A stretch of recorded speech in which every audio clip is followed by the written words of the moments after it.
Welcome to Equal Time with Martha Burke. What did you think of first when you woke up this morning? Was it being late for work? Getting the kids off to school? Having that first merciful cup of coffee? Depending on where you live, it could have been the weather. Rain, snow, sunshine, or clouds. There's one place in the country where the weather was most likely top of mind. It's got a weird name. Punxsutawney, Pennsylvania. People jump out of bed on the first Monday in February to search outside for a funny-looking dude named Phil, who's known for predicting the weather. And how did this guy get to be the supreme weather prognosticator? To begin with, he's not a guy at all. He's a groundhog.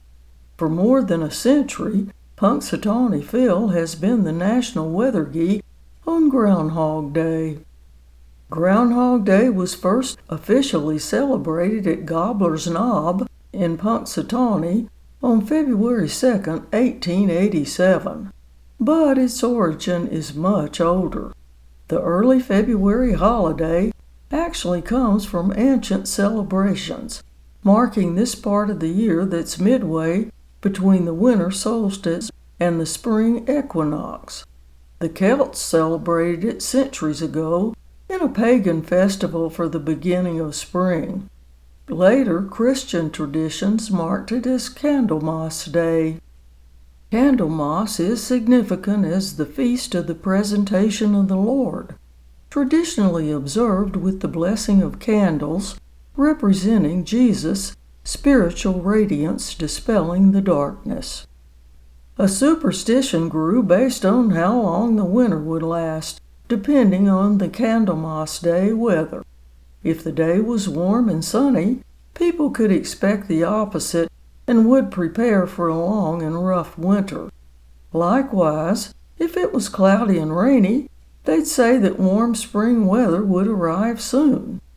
Enter Punxsutawney Phil. According to tradition, if he sees his shadow, there are 6 more weeks of winter.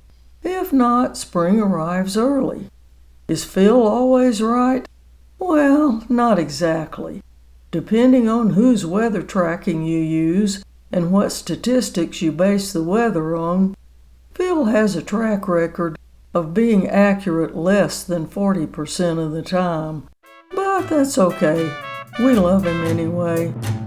Thanks for listening to Equal Time. I'm Martha Burke.